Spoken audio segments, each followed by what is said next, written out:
of July. Yeah, come on kids, rock your kicks. Come on kids, rock your kicks. Cause there's nothing a pair of kicks can fix. Just nothing a pair of kicks can fix.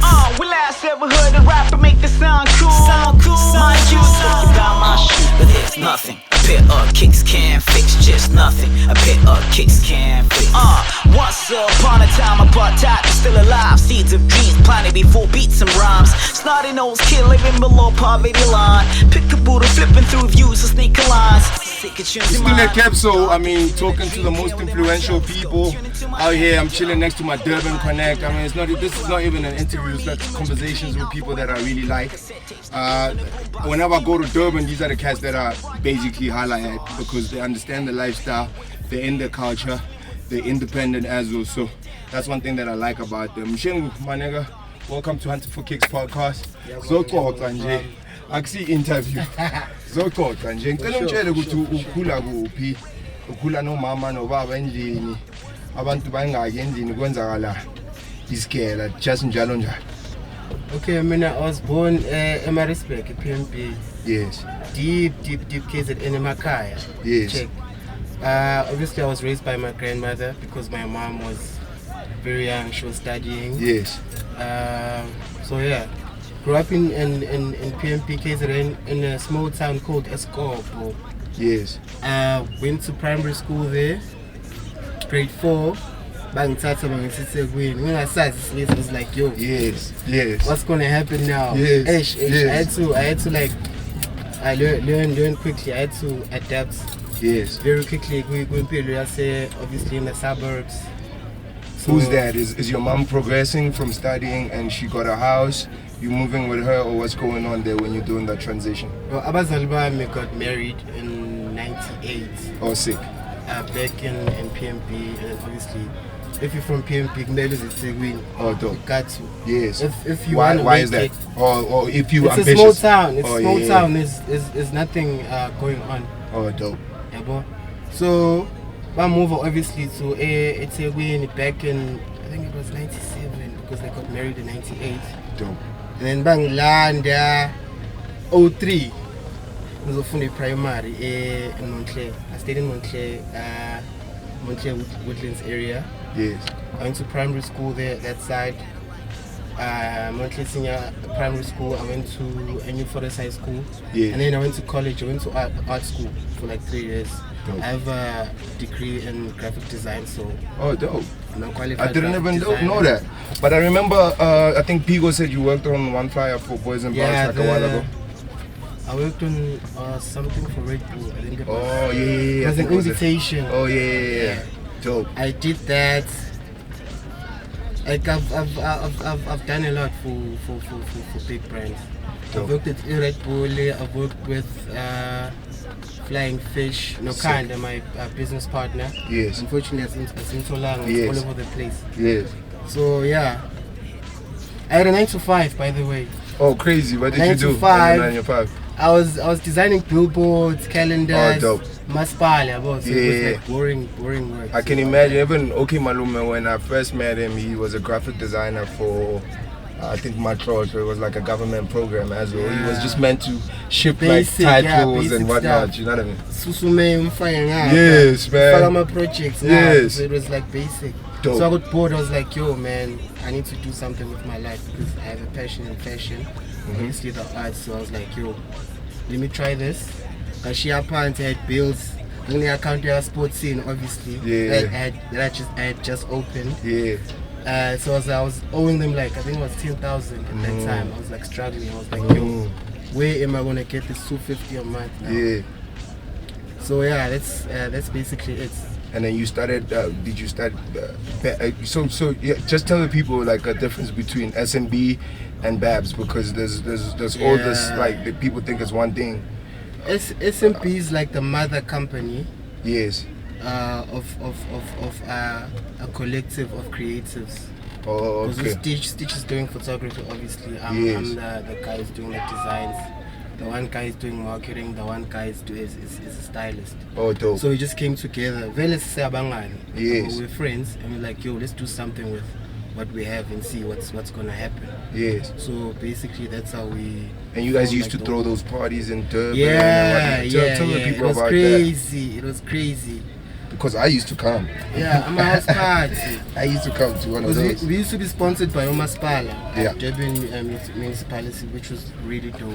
Mm-hmm. They supplied sound, they paid for artists, and so it wasn't as hard as it was supposed to be, because Sasulusis obviously we could fly guys down, guys like you guys. Yeah. You MK, can you guys drive down, fell petrol. I could have done it then, because then we were all starting up. We were all trying to create something. So it was a beautiful thing as well at that time when we met up with you It was cats. a nice It just created another family in Durban.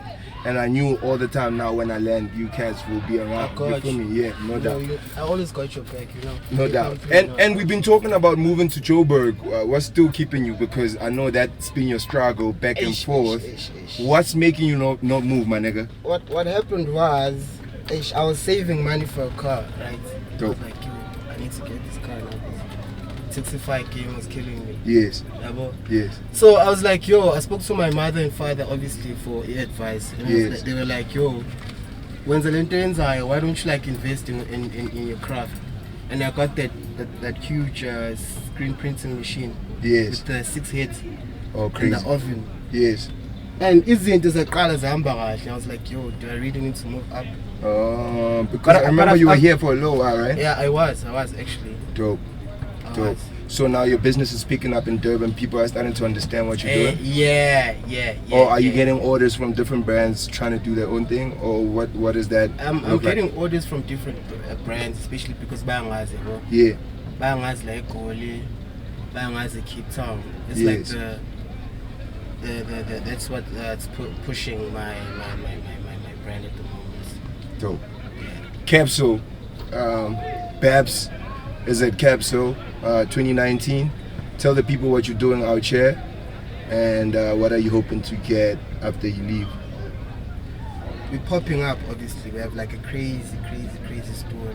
Yeah, we have one-of-one shorts, one-of-one t-shirts. Dope. We have boxing shorts, we have bucket hats, we have Sick. t-shirts, tie-dye from scratch. Sick. Like we make our own clothes from scratch. Dope. Got our own machines now. Dope. So we just cut out the middleman. That's the dope. Indian guy. I was with Babs. I was with Dad, and we were talking a little bit about this topic about people saying local brands and international brand, and he was like, "Yo, a brand is a brand. If it's dope, it's dope. It doesn't matter where it's from." How do you feel about that? Because he feels like, you know, when you say a local brand, you just marginalize like quality sometimes, because people think a local brand is cheap. Yeah, because I feel like nowadays we can compete with the so-called bigger brands. Yes. Like our quality is on point. Yes. Everything we do is on point. Our ideas are new, are fresh. Yes. So yeah, a brand is a brand. Alright. That's where it's from. Alright. Yeah. Mshengusmb is out here at Capsule. They got a pop-up.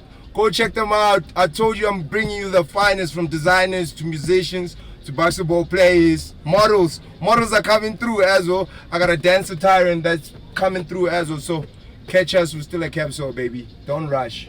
Wah. Peace. Yeah. No July. Still at Capsule. I told you I was gonna bring you the most influential people, the celebrities, the brand people, and right now I'm chilling next to the people that are doing the fire starters right now in the scene of Joburg. Still in high school, but doing amazing stuff that grown ass women are not able to do. So I'm gonna catch up with them, and they're gonna let us know what they're doing at Capsule, and obviously we're gonna hear about some of the shoes they wear, because we were talking outside. But some lady was nervous, like, I don't know nothing about shoes. It will be just a little question. Tell the people your names and what you guys do. I'm Reneilloe. I'm 17 and I love sneakers. Like, you know, I'm a content creator and I love sneakers. Dope. And then I'm Lerai. I'm 17 years old too, and content creator, creative, influencer, I don't know, performer, actress, model. I do the whole thing. Dope. I know you were in an art school situation. I just want to find out a little bit more about you. What's going on? Who you grew up with? You grew up with your mother in the house. Your dad is there. What's I happening? live with my mom Yes. and my aunt and my little cousin. Yes. It's just only the four of us, I think. Yeah. And I'm in an art school. I'm studying 2D design currently because I want to go into sneaker design after school. Dope. Because I love the sneakers. Yo, Dope. it's like 100%. So who decided for you to go to an art school? Because it's not a normal thing from a black culture department that you'll go to an art school. Most parents will be like, yo, you need to be an accountant or like a doctor or something. So what happened?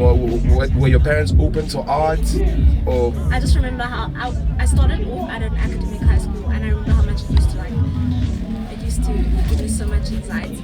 And my mom noticed that, so she's just like, you know what, if you're not an academic, that's not you. Not everyone's meant to be a mathematician, not everyone's meant to be a scientist or a doctor. I'm going to take you to an art school. facts? And also because at the academic high school, they didn't like the way I looked, and they were always telling me to cut my hair, or like, you know, I couldn't express myself, so I was just like, I'm done. So it was either NSA or homeschool, and I like socializing, so I wasn't gonna be able to do that at homeschool.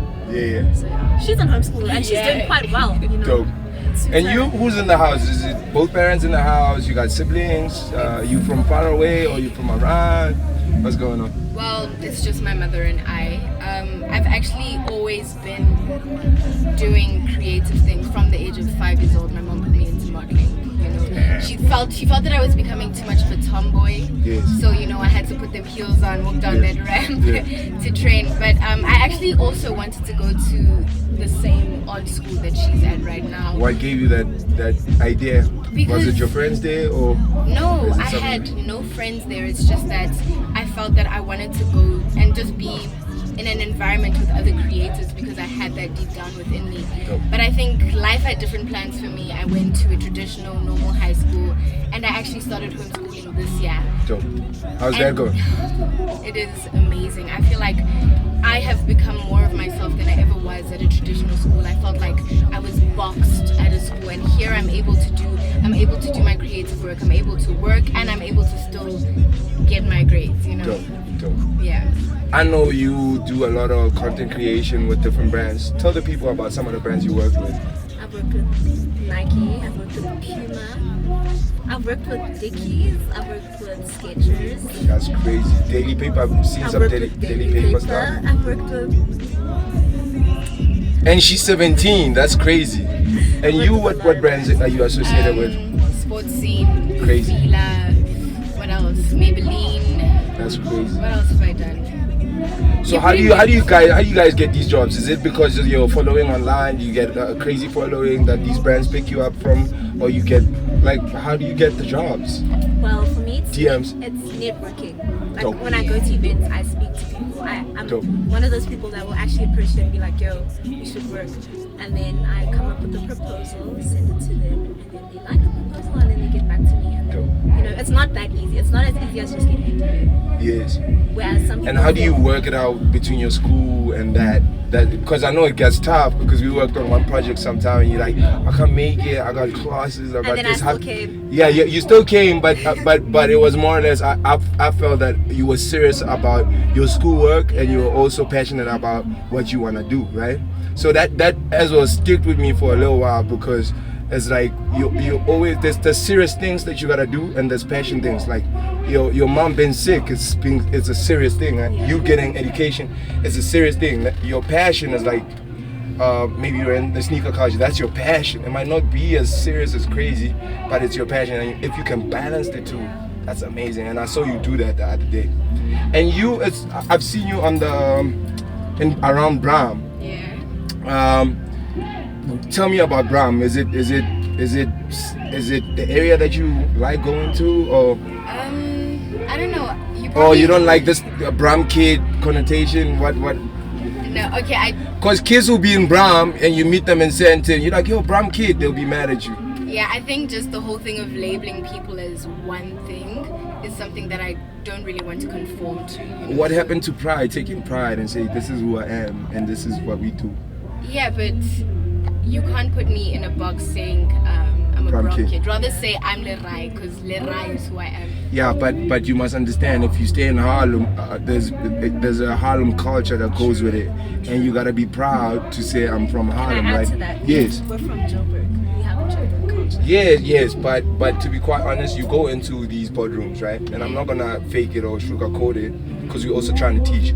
You go into the boardrooms and you get a slide that say we're looking for a brown kid, and then it will be pictures of people that look like you, that got a similar style as you. So there is, whether you choose to ignore it or not ignore it, or be open-minded about other things, there is a perception of a brown kid, right? And in every culture, like the Xhosa's got it, and you gotta be proud to be Xhosa, right? Yeah, and as well, I'm trying to also, like, how can I put it? It's like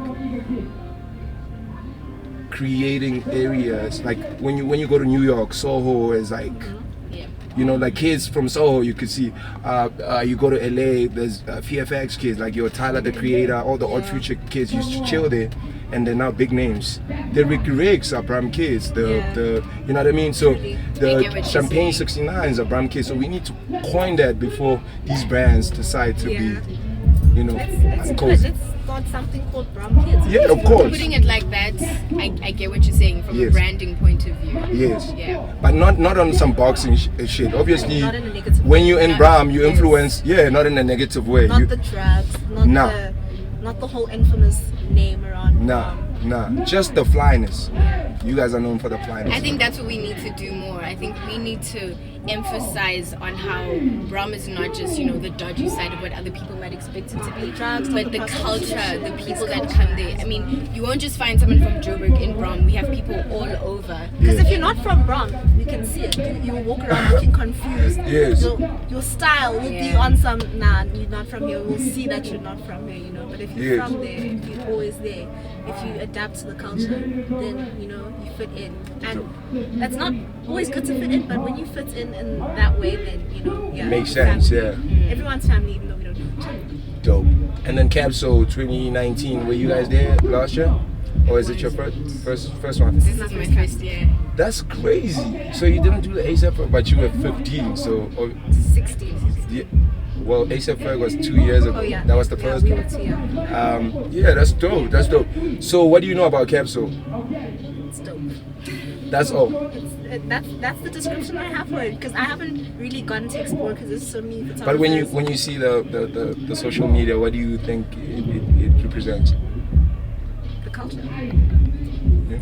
For me, Capsule is sports scene's gift to us. As you know, from a culture point of view, from a street culture point of view, music.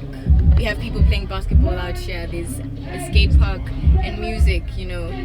So I don't know. That's what it is to me. It's all about the culture. It's what Joburg culture is. I don't want to say Bram because we're not exactly in Bram, but Joburg culture. Dope. Yeah. But you can see 90% is brown kids. Right? Yeah. That's crazy. Even Anyone when who at the finds House it of nice Vans, the House of Vans, it was like all brown kids out there. So yeah, man, I'm super excited to see even like this thing growing. I started like almost 15 years ago. Like when I was 19, that's when I really went in hard. Like I started with the brand called Mshengusmb. I'm from Hammanskraal, so when I was doing my first year, we started a store called 100% Flavor in Pretoria.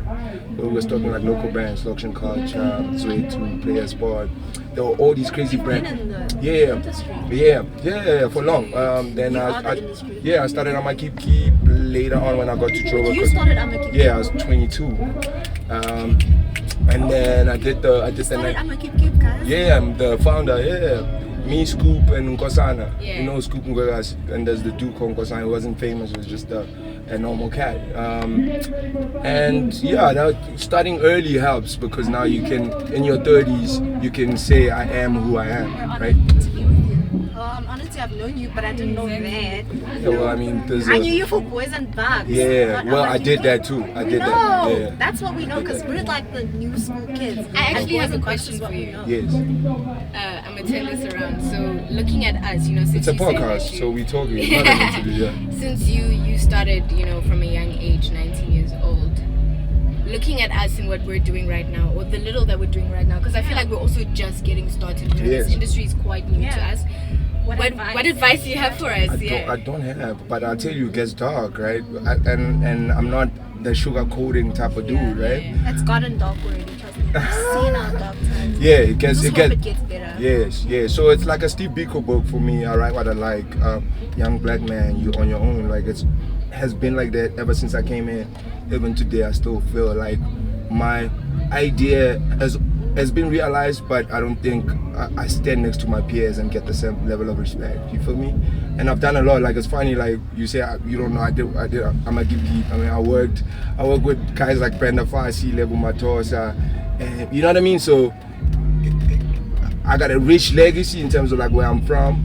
But you don't get the respect for it. Half the time, yeah, which is also cool because it gives me enough chance to kind of like shape myself to become who I want to be anyway, without any influence. You don't need respect from leaders. You have Yeah, respect but from the people you need respect from. yeah, but your peers are likely to take you a step further because they're in your crowd. They're the people that could say, yo, he is what he says he is, right? So when you don't get that, it becomes a bit hard.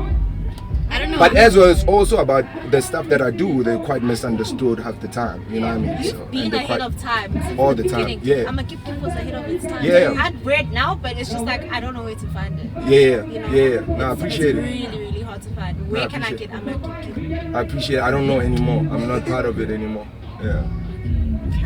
Well, actually, I wanted to say, like, if you can't get a seat at the table, then that just means you gotta work hard to make your own table, you know? Yeah, of course. Like me, I'm all about that. Like if there's no idea in the realm, I want to create it. You know, if there's no service that's being given to the people, I want to create it. You know what I mean? And I don't care how long it takes, as long as I'm happy. I think that's important. And as I'm doing a talk about like brands and all this, I want to just talk about the dark, because the dark, that's what most of the kids don't know. Is like it doesn't get prettier. It gets worse, you know, because we're in an industry with drugs and alcohol and all these other things, and people think that. Not we, but like It's been so glorified. yeah, so at the end of the day, this industry we're in is not meant to make you call your mom on a regular, take care of your girlfriend or your man. It's always about taking your time. Yo, you gotta go shoot. You gotta, you know what I mean? Like it's the dark is really hard, and if you can get over the dark, then you can live freely from it. You know what I mean? I'm sweating like I a have pig. something to say. If Yeah. you're not at the top of the hierarchy right now, create your own. Of course. Create your own hierarchy. Put yourself on top of your own hierarchy. Yes. And once people see that you're confident with your own creativity and your own production, then they'll follow. Yes. Because, you know, there's nothing people love to see more than confidence. Yes. That's why people break each other down, because they know when you're confident, you're going to win. Yes. For sure. You know? I'm sweating like a pig. We're still in the hard box. It's Hunting for Kicks radio podcast brought to you by NBA. Chilling with the lovely ladies. They're only 17, but they speak like they're 30. The knowledge is crazy. So, ladies, I hope you carry on. Please keep the fire burning. Nah? All right, one. Uno July. Yo, I told you I'm gonna stay at Capsule the whole day. Now it's like almost midnight. I'm joking. It's going to 8. And then we're still doing interviews, still bringing you the interesting people that are coming to Capsule. Some are part of the activations, some are come to just appreciate the culture. And today I got the lovely lady who's doing amazing work in South Africa. She's still young. She's got her whole future ahead of her. But from her age to the stuff that she does is really incredible. So we're gonna figure out who is she today. Hunting for Kicks people, welcome the lovely lady. Tell the people who you are and what you do. Hi guys, my name is Zoe Monta. I am a youth advocate and a youth promoter for UNICEF Africa's Gen Unlimited. And I do other things as well, but I think that's the most important thing right now is I do modeling, I love taking pictures, I love fashion, but I'll just put it on being a youth advocate. And then, sometimes these titles for a kid in Mshengusmb, he might be they wanna be part of it, but they wouldn't know what it entails. What it is exactly. Yeah. So what would that be? Being a youth advocate is basically being a youth representative. So I represent the youth in platforms where a lot of young people, like the voice for young people, because I feel like we live in a country where old people make decisions for us, and it has to come to an end. It needs to be a dialogue. Yes. Yeah, because they're the sauce and we the juice. So it gotta be a conversation between that, right? So tell me a little bit about yourself, your upbringing. Who's in the house? Who you come up with? Are you with both parents in the house? You got siblings? What's going on there? I have a huge family. Okay, so firstly, my parents are separated. Yeah. My mom is in the west, which is the ghetto side of everything, and then my dad is in Lerai, which is the Serbian side. So I have the best of both worlds. I have about 7 siblings. That's crazy.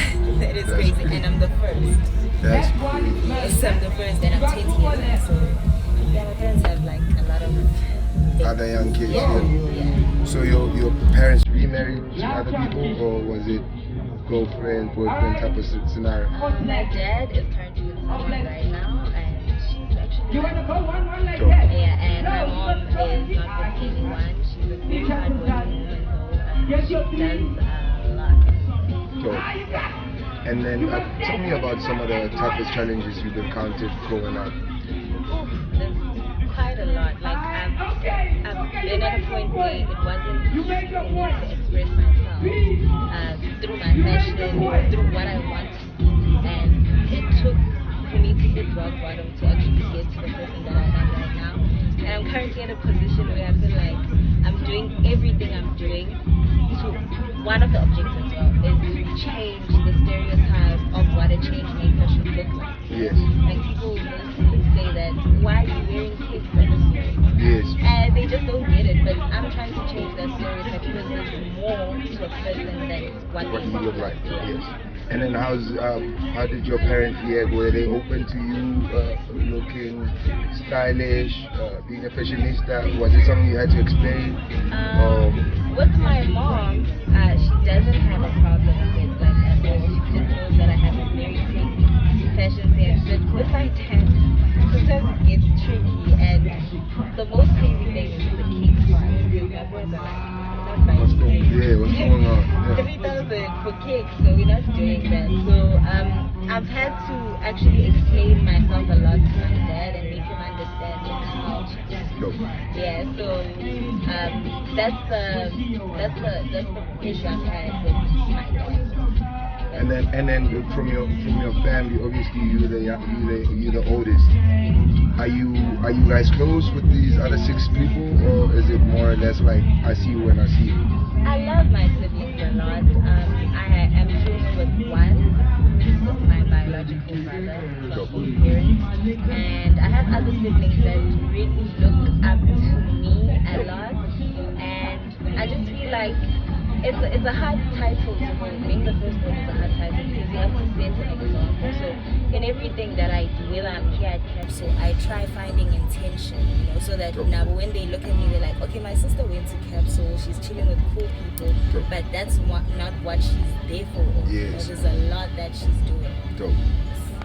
I appreciate you, even with the style, the sneaker game. What's your favorite silhouette or brand rather? What's your favorite one? Because I see a whole lot of your pictures is like Jordan 1s and stuff. Yes. So what are you into Jordan 1s? I am into Jordan 1s like a lot. I feel like it's a very historical shoe. You can never go wrong with classics, especially the OGs. Yes. And my favorite sneakers, I would have to say it's the Jordan 1s, the retro OGs.